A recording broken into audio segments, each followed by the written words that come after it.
দর্শক, আজকে 12ই মার্চ, 27শে ফাল্গুন।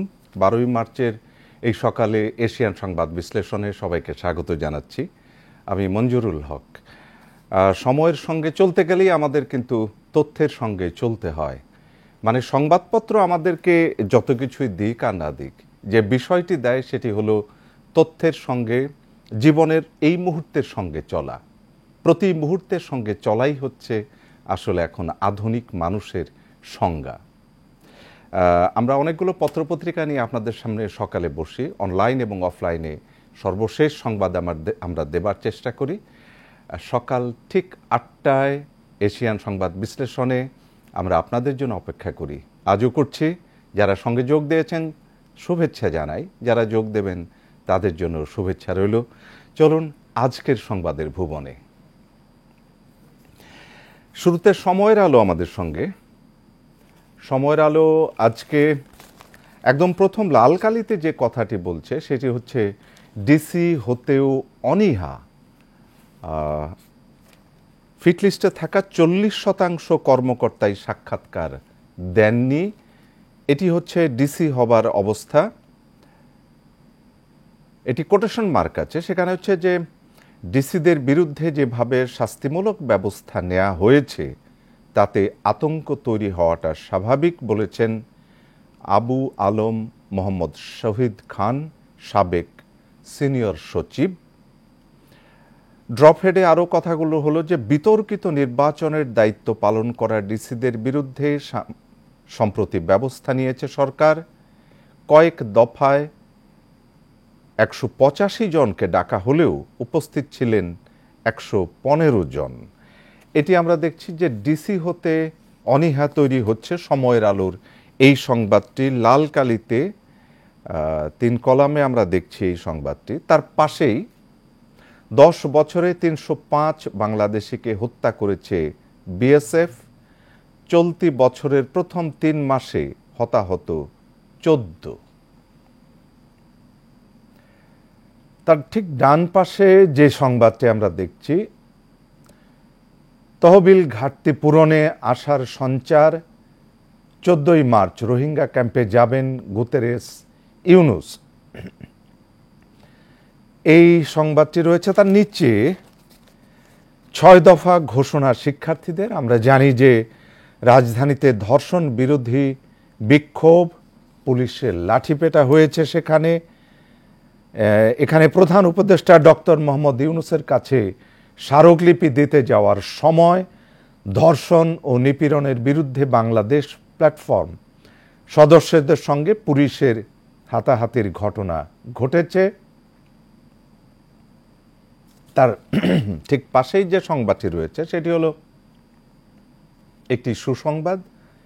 মার্কিন বাজারে সর্বোচ্চ প্রবৃদ্ধি বাংলাদেশের। যুক্তরাষ্ট্রে পোশাক রফতানির প্রবৃদ্ধির চিত্র। বাংলাদেশ প্রবৃদ্ধির হারে Bangladesh 45.93, Indonesia 41.70, Bharat 33.64, Cambodia 29.95, Vietnam 19.90, Pakistan 17.50। এই সংবাদটি আমরা পেয়েছি। একেবারে নিচে আমরা দেখছি হাসিনা রেহানা জয় পুতুলের 124 ব্যাংক হিসাব অবরুদ্ধ। দেশ ত্যাগে নিষেধাজ্ঞা, সুধা সদন সহ হাসিনা পরিবারের জমি ফ্ল্যাট জব্দের আদেশ। এটি সময়ের আলোর প্রথম পাতার খবর। আমরা যদি একটু দেশ রূপান্তরের দিকে যাই, আসুন দেশ রূপান্তরে। বলছে যে বুধবারের আজকের এই সকালে একদম লাল হেডলাইনে যেটি বলা আছে সেটি হচ্ছে যে বিমানের আকাশে নৈরাজ্য, 52 কিলোমিটার পাড়ি দিতে 42 লিটার অকটেন খরচ। সুবিধা পাচ্ছেন গত সরকারের সময় সুবিধাভোগীরা। বিমানের বর্তমান ব্যবস্থাপনায় আঞ্চলিকতা প্রীতি। এটি আমরা দেখছি বিমানের খবর। ঠিক বাঁ পাশে ছোট এক কলামে সংবাদটি রয়েছে রমজান সংহতিতে জাতিসংঘ মহাসচিব কাল ঢাকায় আসছেন, এটি রয়েছে আমাদের সংবাদটিতে। তার নিচের দিকে আসুন, ঈদের আগে চীন সফরে যাচ্ছেন প্রধান উপদেষ্টা। এই খবরটিতে আমরা দেখছি যে ড্রফেডে যেগুলি বলা হলো, 28শে মার্চ ডক্টর ইউনূস ও শি জিনপিংয়ের বৈঠক হতে পারে। নানা কারণে এ সফরকে গুরুত্ব দিচ্ছে ঢাকা বেইজিং। আর ওদিকে তারেক রহমান বলছেন, নির্বাচন ও সংস্কারের সঙ্গে আলোচনায় আসা উচিত দ্রব্যমূল্য।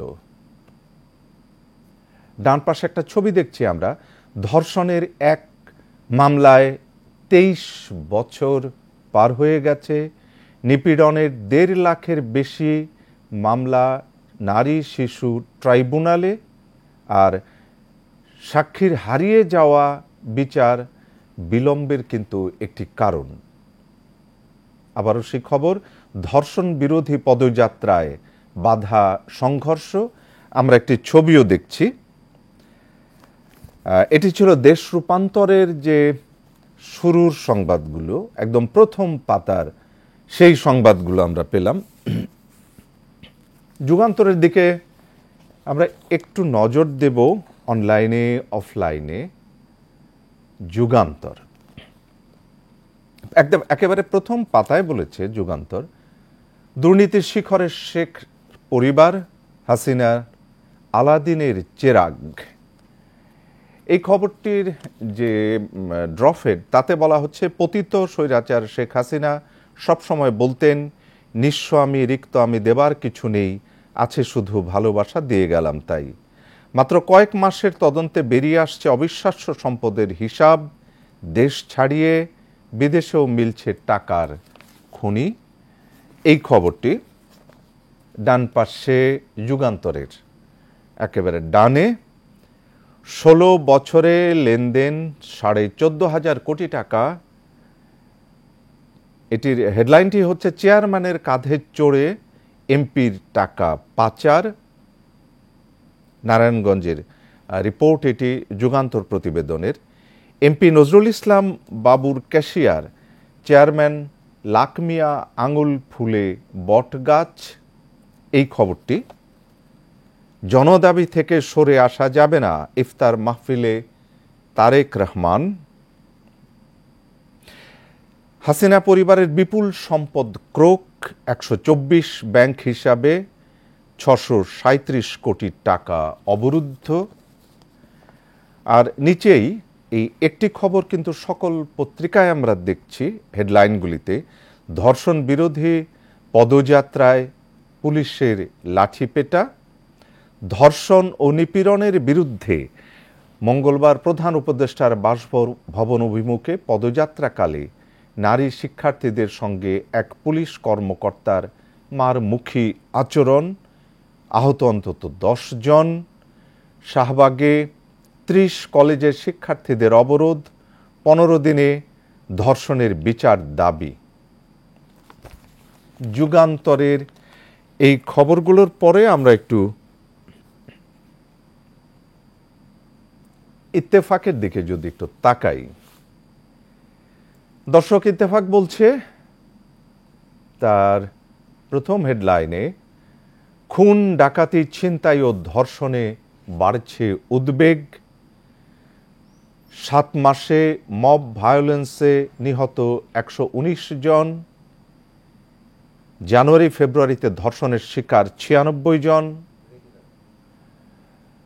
রাজনৈতিক সহিংসতায় 2 মাসে খুন 16 জন।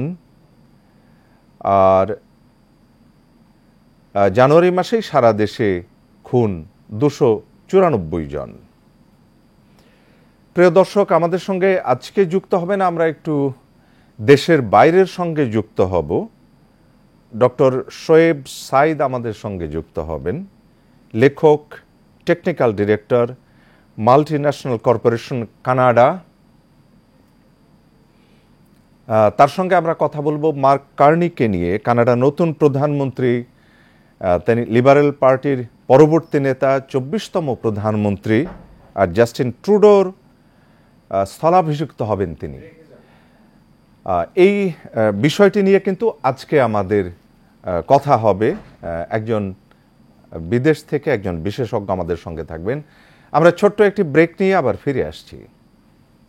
প্রিয় দর্শক, এবার একটু আন্তর্জাতিক ভুবনে স্বাগত জানাই। আমাদের দেশীয় সংবাদগুলো বললাম, তার সঙ্গে আন্তর্জাতিক বিশ্বের একটি অন্যতম প্রধান খবর হচ্ছে কানাডার নতুন প্রধানমন্ত্রী, লিবারেল পার্টির পরবর্তী নেতা, 24তম প্রধানমন্ত্রী মার্ক কার্নি, তিনি জাস্টিন ট্রুডোর স্থলাভিষিক্ত হলেন।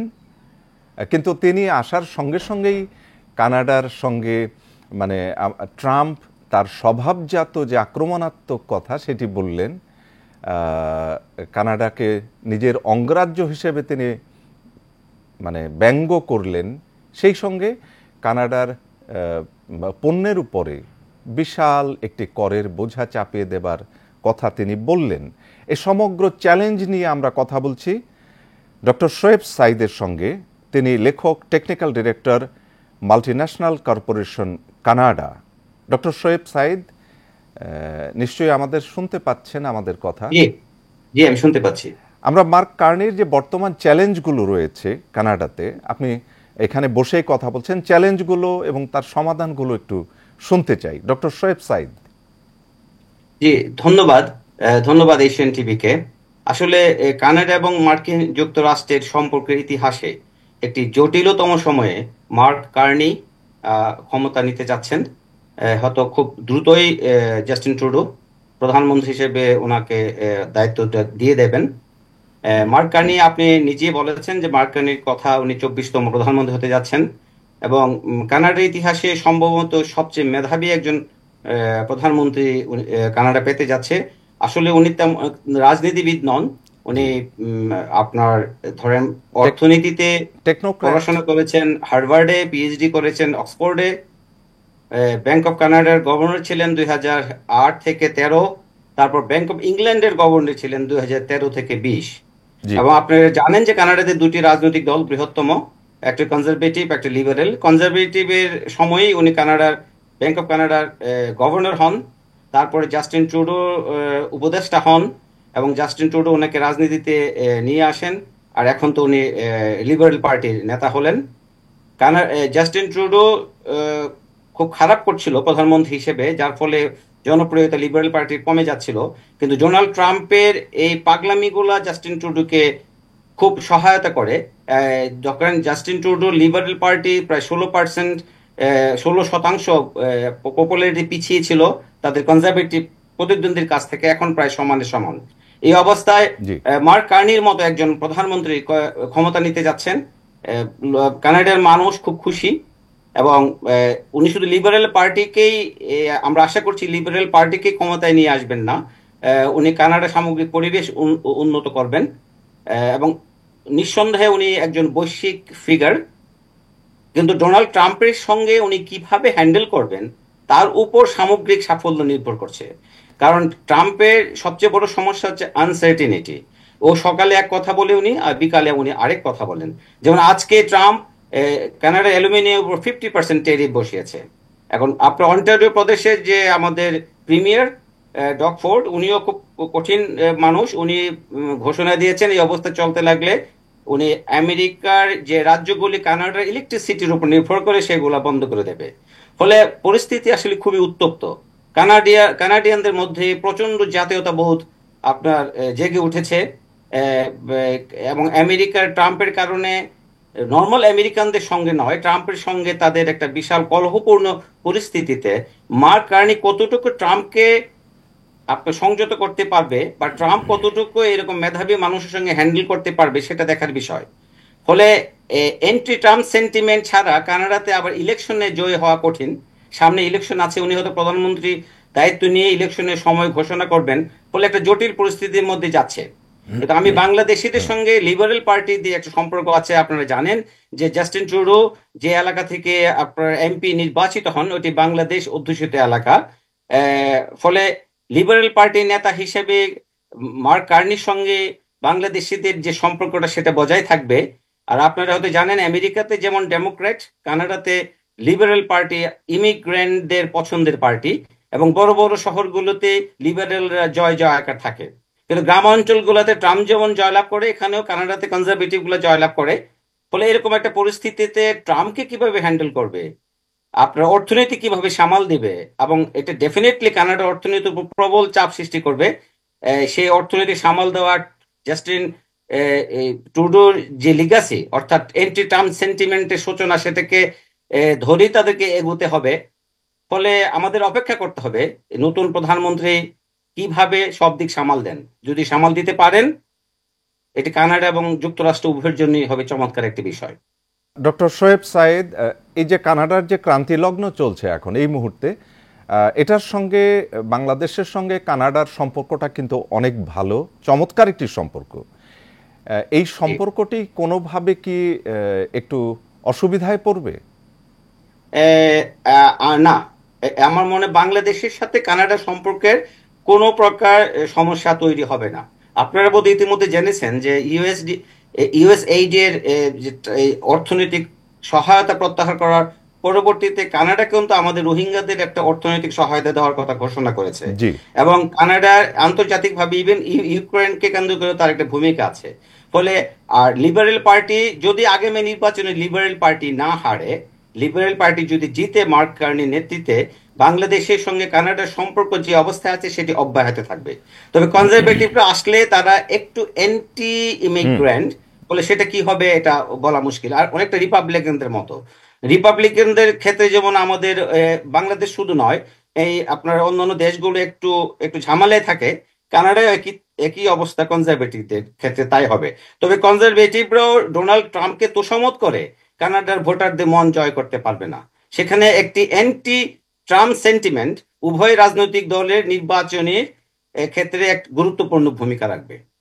ডক্টর শোয়েব সাইদ, কানাডার এই সময়ে সম্ভবত সন্ধ্যার দিকে এখন রাত 10টা, রাত 10টায় আমাদের সঙ্গে যোগ দিয়েছেন এবং একটি বিশ্লেষণের মধ্য দিয়ে কানাডার বর্তমান পরিস্থিতি ব্যাখ্যা করেছেন, বাংলাদেশ কানাডার বর্তমান সম্পর্কটির কথা বলেছেন। আমরা আপনাকে ধন্যবাদ জানাচ্ছি।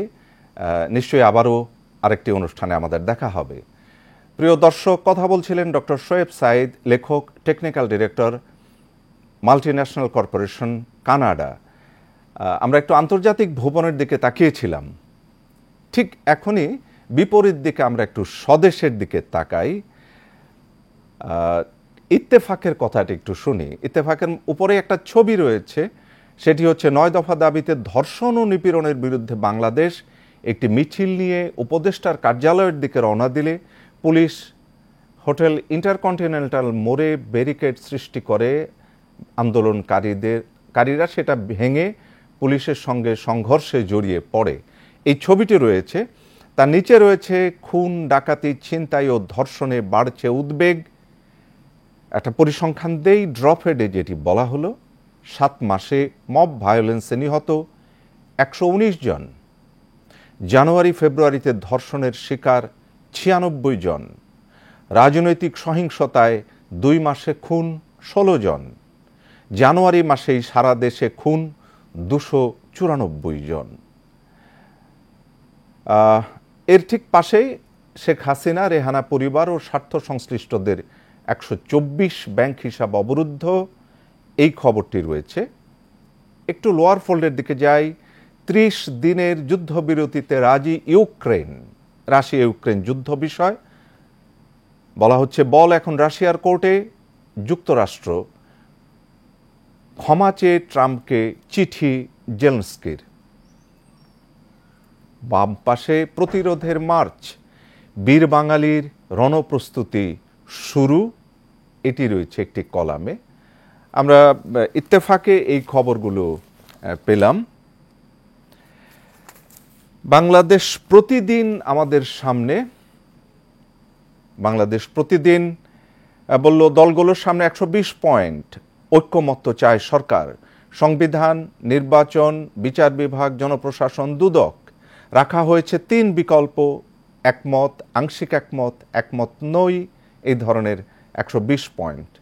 সশস্ত্র বাহিনীকে সব বিতর্কের ঊর্ধ্বে রাখতেই হবে। বাংলাদেশ প্রতিদিনের লোয়ার ফোল্ডে যাই। উপযুক্ত ব্যবসার পরিবেশ জরুরি, ডক্টর দেবপ্রিয় ভট্টাচার্য, এবং ওই খবরটি বিক্ষোভ অব্যাহত, পদযাত্রায় বাধা, লাঠিচার্জ।